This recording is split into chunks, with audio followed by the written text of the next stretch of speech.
Las cuevas se cuentan entre los pocos entornos verdaderamente ajenos que todavía quedan en la Tierra. Son oscuras, frías, silenciosas y están completamente aisladas de la luz solar que alimenta casi todos los demás ecosistemas del planeta. La mayoría de la gente da por hecho que allí no puede sobrevivir nada, y la mayoría de la gente está equivocada. En este video, repasamos 5 animales peligrosos que hacen de las cuevas su hogar. Y para empezar, uno que parece diseñado por el Departamento de Efectos Especiales de una película de terror. El escorpión cavernícola es uno de los arácnidos más comunes y más temidos del planeta. Distintas especies de escorpión aparecen en cuevas, grietas rocosas, minas abandonadas y otros espacios subterráneos en todos los continentes excepto la Antártida. Se han catalogado más de 2.500 especies de escorpión en todo el mundo, y buena parte de ellas usan las cuevas como refugio, como territorio de caza y como escape del calor extremo que caracteriza los desiertos y las zonas áridas donde viven muchas de las especies más peligrosas. Cuando las temperaturas en superficie superan los casi 49 grados centígrados en los desiertos del norte de África, Oriente Medio y las zonas áridas de Norteamérica, los escorpiones se refugian en cuevas, grietas de roca y madrigueras subterráneas, donde la temperatura es más fresca y la humedad más alta, y solo salen de noche para cazar antes de regresar a sus refugios subterráneos antes del amanecer. El escorpión Deathstalker, presente en cuevas y terrenos rocosos del norte de África, Oriente Medio y Asia Central, es una de las especies de escorpión más peligrosas del mundo y se le atribuye cerca de 3/4 partes de todas las muertes por picadura de escorpión a nivel global. A pesar de medir apenas entre 7 y 10 centímetros de largo, su veneno es un potente cóctel de neurotoxinas que ataca el sistema nervioso, provoca un dolor insoportable en el punto de la picadura y puede desencadenar insuficiencia respiratoria, edema pulmonar y paro cardíaco en niños, personas mayores y quienes tienen la salud comprometida. En Oriente Medio y el norte de África, donde el Deathstalker es habitual tanto en cuevas naturales como en sótanos, cimientos de piedra y otros espacios subterráneos construidos por el ser humano, las picaduras de escorpión representan un problema de salud pública considerable, y las autoridades sanitarias globales calculan que los escorpiones de todas las especies combinadas provocan entre 2.600 y 3.250 muertes al año en todo el mundo. Lo que hace especialmente peligrosos a los escorpiones cavernícolas no es solo su veneno, sino su comportamiento en espacios oscuros y cerrados. Los escorpiones son animales nocturnos con un fuerte instinto de meterse en huecos estrechos, donde su cuerpo queda en contacto con superficies por varios lados a la vez. Y esta preferencia por escondites reducidos y oscuros hace que cualquier persona que explore una cueva, meta la mano en una grieta, apoye la mano en una repisa de roca o entre en un pasadizo angosto, corra el riesgo constante de molestar a un escorpión que no puede ver y que picará por reflejo en cuanto lo toque. La picadura llega desde la punta curva y afilada como una aguja en el extremo de la cola del escorpión, que se dispara hacia adelante a una velocidad que el ojo humano no logra seguir, y el dolor es inmediato, agudo e intenso. El escorpión cavernícola ocupa el quinto puesto de esta lista. La boa de Puerto Rico es la serpiente nativa más grande de la isla, con una longitud de entre 1 metro con 82 metros con 10, y ha desarrollado una de las técnicas de caza en cuevas más espectaculares y más filmadas de todo el mundo de las serpientes. Se cuelga del techo de las entradas de las cuevas y atrapa murciélagos en pleno vuelo. Este comportamiento, documentado ampliamente por herpetólogos y filmado en numerosas ocasiones por equipos internacionales de cine de vida silvestre, ocurre en las bocas de cuevas que albergan enormes colonias de murciélagos, normalmente al atardecer, justo cuando la colonia sale a su vuelo de caza nocturno, convirtiendo la entrada de la cueva en un pasillo de serpientes colgantes, sensibles al calor y listas para atacar, que los murciélagos se ven obligados a cruzar todas las noches de su vida. Las boas se colocan en la entrada de la cueva a última hora de la tarde, enroscándose sobre repisas rocosas, estalactitas colgantes y la superficie irregular del techo justo en la boca de la cueva. dejando el tercio delantero de su cuerpo suspendido libremente en el aire, directamente en la trayectoria de vuelo que tomarán los murciélagos al salir. Varias boas pueden cazar en la misma entrada al mismo tiempo, formando una auténtica cortina viva de serpientes colgantes que puede llegar a media docena o más en los lugares más productivos. Y el efecto visual de tantas serpientes alineadas en la abertura de una cueva es una de las escenas más impactantes y más inquietantes de toda la fauna caribeña. Las boas no detectan a los murciélagos que se acercan mediante la vista, que resulta prácticamente inútil en la oscuridad casi total de la entrada de una cueva al atardecer,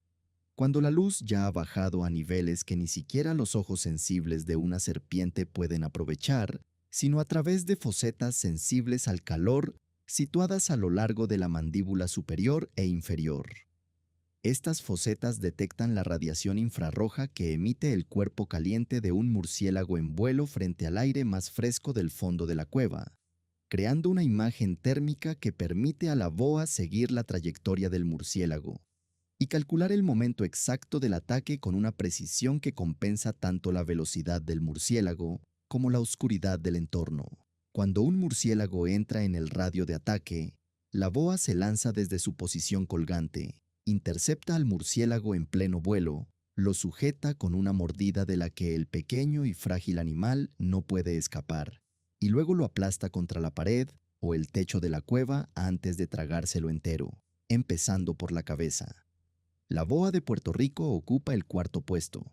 El ciempiés gigante amazónico es el ciempiés más grande del mundo, con una longitud de aproximadamente 30 centímetros, lo que lo convierte en uno de los depredadores invertebrados terrestres más formidables del planeta. Aunque no es una especie exclusivamente cavernícola, y también se le puede encontrar en los bosques tropicales de Sudamérica y el Caribe, el comportamiento que lo hizo famoso en la comunidad científica y que le aseguró un lugar en esta lista, se documentó por primera vez no en el bosque, sino en el fondo de una cueva, y sigue siendo uno de los comportamientos depredadores más extraordinarios jamás registrados en un invertebrado. En el año 2005, un grupo de investigadores que estudiaba colonias de murciélagos en cuevas de Venezuela y Trinidad documentó a ciempiés gigantes amazónicos atrapando murciélagos en pleno vuelo mientras colgaban del techo de la cueva. Los ciempiés se sujetan a la roca usando sus numerosas patas traseras, dejando la parte delantera de su cuerpo suspendida libremente en el aire, justo en la trayectoria de vuelo de los murciélagos. Cuando un murciélago pasa lo bastante cerca, el ciempiés ataca con sus patas delanteras modificadas, llamadas forcípulas, que funcionan como colmillos venenosos e inyectan un potente cóctel de toxinas en el cuerpo del murciélago. Después arrastra al murciélago paralizado o moribundo hasta el techo y comienza a comérselo mientras sigue colgado boca abajo. Un comportamiento tan extraño, tan inesperado y tan alejado de lo que la mayoría de la gente imagina al pensar en un ciempiés, que los investigadores que lo documentaron por primera vez lo describieron como un cambio radical en la comprensión de la depredación entre invertebrados. El veneno del ciempiés provoca un dolor extremo en humanos. Una mordedura de ciempiés gigante amazónico produce un dolor inmediato, intenso y ardiente que puede durar horas, acompañado de hinchazón, enrojecimiento, fiebre, debilidad y en algunas personas náuseas y mareos. Aunque no suele ser mortal en adultos sanos, la mordedura ya ha causado al menos una muerte confirmada. Un niño en Venezuela que fue mordido en la cabeza mientras dormía, y las víctimas describen el dolor como uno de los más intensos que han sentido jamás. En el entorno de una cueva, donde el ciempiés caza en total oscuridad, donde el techo y las paredes son su dominio, y donde los pasadizos estrechos y cerrados hacen casi imposible mantener una distancia segura de cualquier superficie a la que pueda estar aferrado, el riesgo de un encuentro y una mordedura es considerablemente mayor que en un bosque abierto. El ciempiés gigante amazónico ocupa el tercer puesto. El murciélago vampiro es el único mamífero del mundo que se alimenta exclusivamente de sangre, una especialización alimentaria llamada hematofagia obligada que resulta tan extrema, tan exigente desde el punto de vista metabólico y tan biológicamente inusual, que el murciélago vampiro ha desarrollado todo un conjunto de adaptaciones anatómicas, fisiológicas y de comportamiento que no existen en ningún otro mamífero de la Tierra. Las cuevas de Centroamérica y Sudamérica son su hogar, su refugio, su centro social y el punto de partida desde el que salen cada noche, sin excepción, en busca de una víctima de sangre caliente, acercándose sin ser detectados en la oscuridad, posándose sobre el cuerpo de la víctima o a su lado con una precisión suave y silenciosa, y abriendo una pequeña herida superficial con incisivos tan afilados que se han comparado con bisturíes quirúrgicos, antes de lamer la sangre que fluye con una lengua especializada y acanalada que canaliza el líquido hacia la boca con la eficiencia de una pajita. Existen 3 especies de murciélago vampiro, todas exclusivas del continente americano, desde México hasta Argentina, Chile y Uruguay, y las 3 se refugian en cuevas durante el día, en colonias que pueden ir de unas pocas docenas hasta varios miles de individuos. El murciélago vampiro común, el más extendido y más estudiado de los 3, y la especie responsable de la gran mayoría de las mordeduras de murciélago vampiro en animales domésticos y en personas, se alimenta principalmente de la sangre de grandes animales domésticos, sobre todo vacas y caballos, aunque también se alimenta con facilidad de mamíferos silvestres, aves, cerdos y cabras domésticos y, si se presenta la oportunidad, de personas dormidas. El murciélago no muerde de la forma en que la mayoría imagina. No hunde los colmillos en el cuello de la víctima como su homónimo literario. En cambio, aterriza cerca de su objetivo con una aproximación suave y casi silenciosa. Usa las fosetas sensibles al calor de su nariz, capaces de detectar diferencias de temperatura de menos de 1 grado, que funcionan como un mapa térmico de la piel de la víctima, para localizar el punto exacto donde un vaso sanguíneo pasa más cerca de la superficie.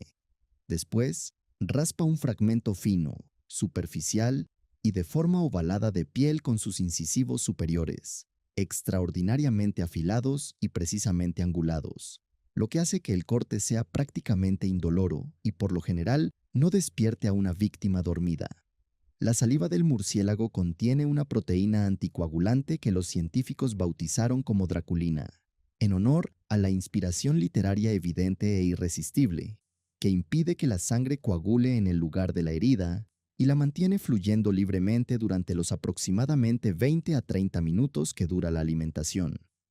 Durante ese tiempo, el murciélago consume alrededor de 15 mililitros de sangre, cerca del 60% de su propio peso corporal, un volumen que, proporcionalmente, equivaldría a que una persona de unos 68 kilos bebiera cerca de 42 litros de líquido de una sola vez. Los riñones del murciélago comienzan a procesar y expulsar el exceso de líquido casi de inmediato, y se ha observado a murciélagos vampiro orinando mientras todavía se alimentan. Una solución eficaz aunque poco elegante al problema de transportar un volumen de líquido que, de otro modo, sería demasiado pesado para volar de regreso a su refugio. El peligro directo de una mordedura de murciélago vampiro no es la pérdida de sangre, que resulta insignificante y no tiene ningún impacto real en la salud de un animal grande o de una persona, ni la herida en sí, que es diminuta, superficial e indolora. El peligro es la rabia. Los murciélagos vampiro son uno de los principales y más importantes vectores de transmisión de la rabia en toda América Latina, y son responsables de la muerte de decenas de miles de cabezas de ganado y de una cifra estimada de entre 100 y 300 muertes humanas al año por la transmisión del virus presente en la saliva del murciélago e inyectado en el torrente sanguíneo de la víctima durante la alimentación. En comunidades remotas, rurales, indígenas y económicamente marginadas de la cuenca del Amazonas, los Andes, Centroamérica y la península de Yucatán, donde el acceso al tratamiento posterior a la exposición contra la rabia suele estar retrasado o directamente no existe, una sola mordedura de un murciélago vampiro infectado equivale, en la práctica, a una sentencia de muerte, y los brotes de rabia transmitida por murciélagos han matado a decenas de personas en episodios puntuales. golpeando con especial fuerza a comunidades indígenas de la Amazonía. Dentro de las cuevas donde se refugian estas colonias, la acumulación de guano genera un peligro adicional y completamente aparte para la salud.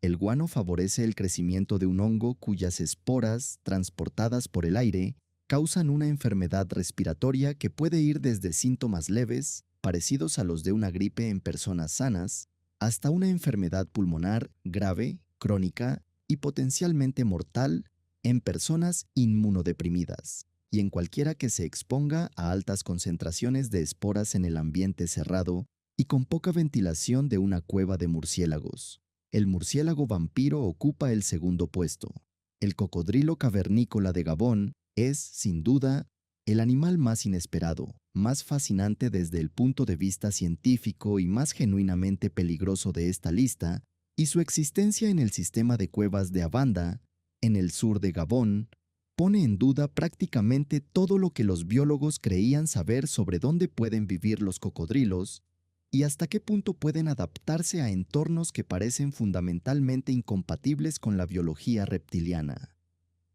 En las cuevas de Abanda, un sistema de cavernas calizas que se extiende muy por debajo del suelo de una densa selva tropical, todavía poco explorada en el sur de Gabón, una población de cocodrilos enanos africanos vive en una oscuridad permanente, total e ininterrumpida, desde hace lo que los investigadores calculan que podrían ser varios miles de años. Estos cocodrilos, pertenecientes a la misma especie que se encuentra en los ríos y bosques de África Central y Occidental, en la superficie, han colonizado un entorno subterráneo tan radicalmente distinto de cualquier hábitat conocido previamente para cocodrilos, que su descubrimiento por parte de una expedición de investigación internacional obligó a los científicos a replantearse por completo lo que creían saber sobre los límites ambientales de la biología de los cocodrilos. El sistema de cuevas no es tenue ni sombrío, es absoluta, completa y permanentemente oscuro, sin que llegue ni un solo fotón de luz solar a las cámaras interiores donde estos cocodrilos viven,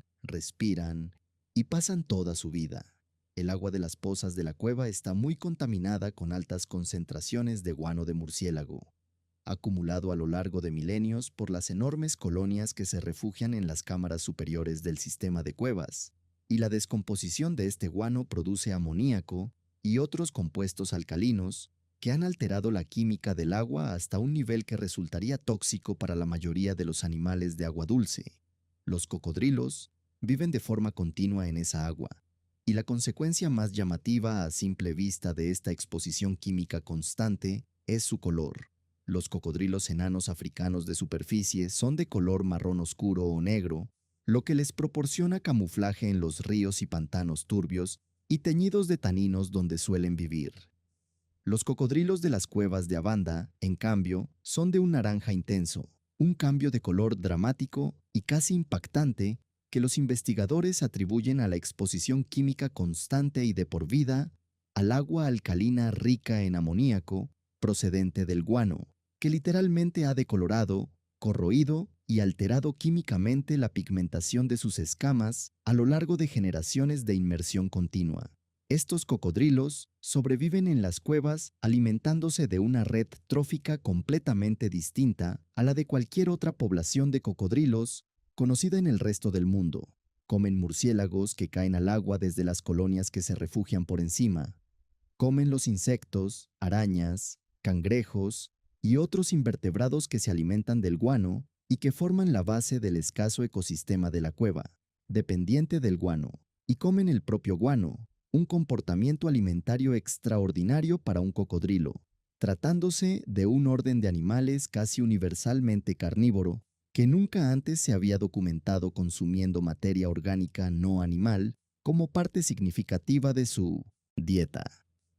Los análisis genéticos de la población de cocodrilos de las cuevas de Abanda, realizados por investigadores que recolectaron muestras de tejido durante expediciones difíciles y a menudo peligrosas al sistema de cuevas, sugieren que la población cavernícola ha estado aislada reproductivamente de la población de superficie durante el tiempo suficiente como para que se haya acumulado una divergencia genética medible entre ambos grupos.